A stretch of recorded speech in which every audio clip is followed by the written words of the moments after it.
പൊതുജനങ്ങൾ തയ്യാറാണ്, സാധാരണക്കാർ തയ്യാറാണ് എന്ന് ഉറക്കെ പറയാനാണ് ഞങ്ങൾ ആഗ്രഹിക്കുന്നത്.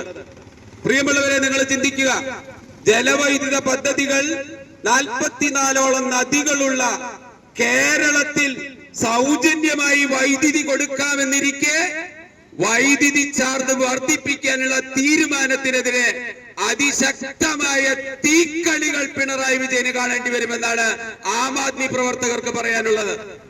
നമുക്ക് ലഭിക്കേണ്ട വൈദ്യുതി സൗജന്യമാക്കാനും അത് നമ്മുടെ അവകാശമാക്കാനും ആം ആദ്മി പാർട്ടി തൃശ്ശൂരിലെ മുഴുവൻ പൊതുജനങ്ങളോടൊപ്പം നിന്നുകൊണ്ട് പിണറായി സർക്കാരിനോട്, കൃഷ്ണൻകുട്ടി മന്ത്രിയോട് അഭ്യർത്ഥിക്കുകയാണ്.